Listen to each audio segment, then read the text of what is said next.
Hi everyone, my name is Shakwe Tuya and I welcome you to my YouTube channel. Welcome to my Facebook page. Thank you so much for choosing to spend your time with me. I want to dedicate this talk to anyone who has some restless energies and are looking for something more in life. I dedicate this talk to someone who is looking for something meaningful today to do, to make a contribution to the world. You probably are employed in an office corner somewhere and you feel like you have more to give and you don't know what that is or you don't know where to begin. I dedicate this talk to you.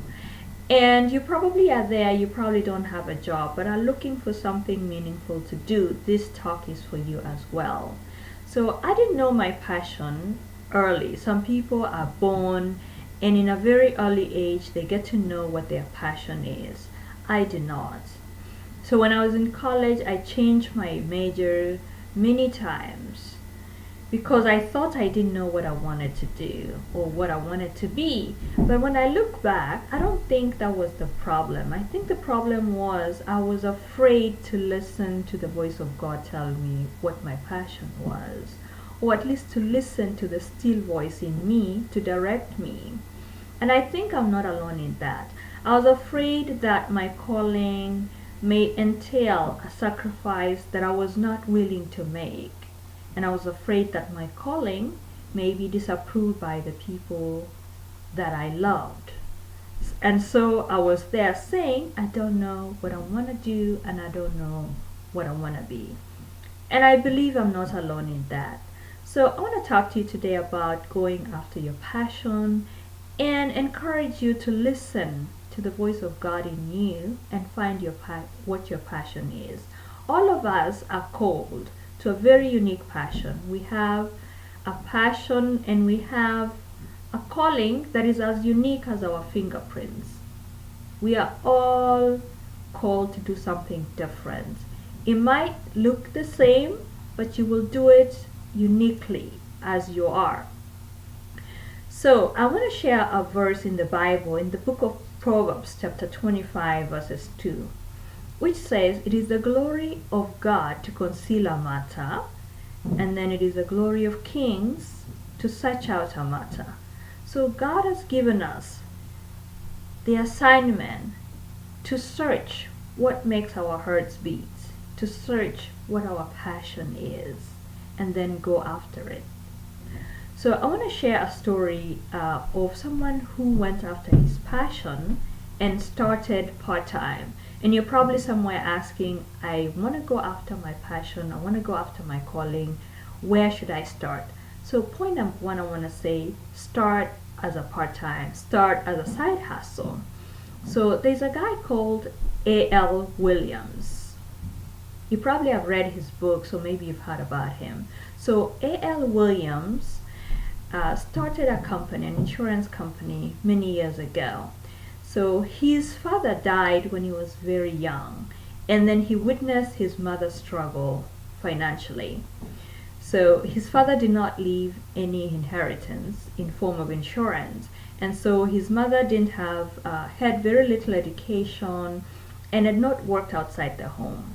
So all of a sudden things changed for his family, and his mother had to take the role of a breadwinner. So supporting a family of three was not easy for that woman, and might not be easy for anybody.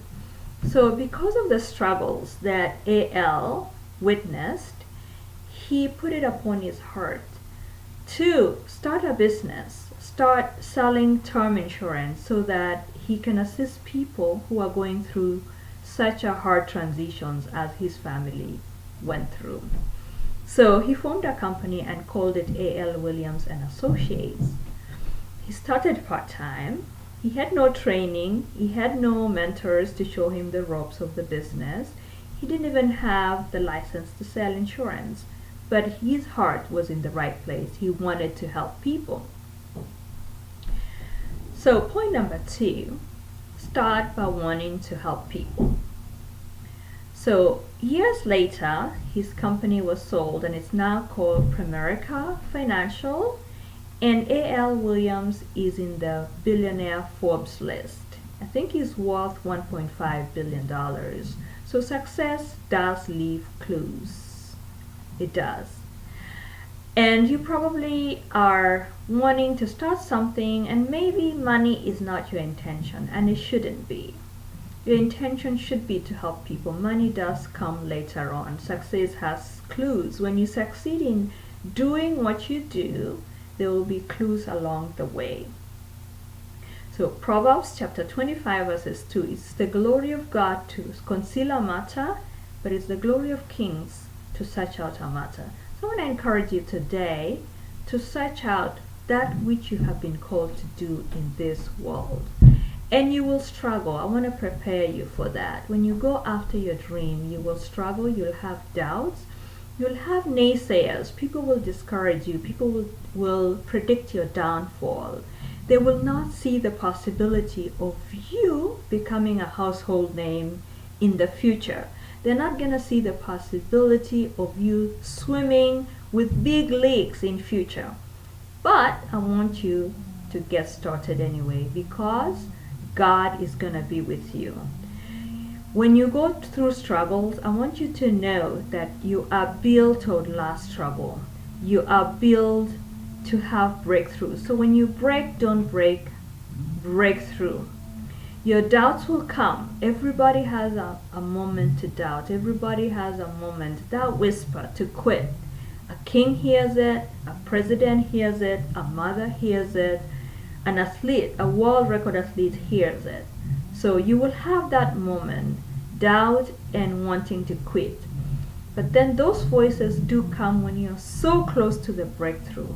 So hang in there, hang in there. So be driven by your intentions to help others, and then start part-time, and then let your heart be in the right place, and then believe that God is going to be with you, and then open your imagination. Begin to see yourself, or to see the possibilities, what is possible. Begin to believe that you can make a mark in this world.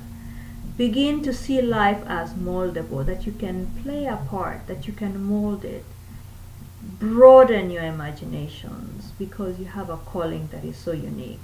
And do you know that there are people in this world who are just born, who are there to connect with your passion? You will never know, of course, until you start doing the things you're called to do. So you probably are in the wrong field today, and you've met wrong people, you're unhappy. So I want to encourage you to go after your calling, so that you can connect with the people that God called to connect with you. They will help you propel. They will help you take your passion to the next level. You will never know them, you will never meet them if you don't start working on your passion. Okay? So if you're there wondering, what is there for me? How can I make a difference in this world? Listen to that still voice. Start part-time. Start by helping people, and then God will connect the right people with you. So I just wanted to encourage anybody today who has doubts, who is unclear about things, to get started. Until next time, God bless you. Thank you so much for tuning in today.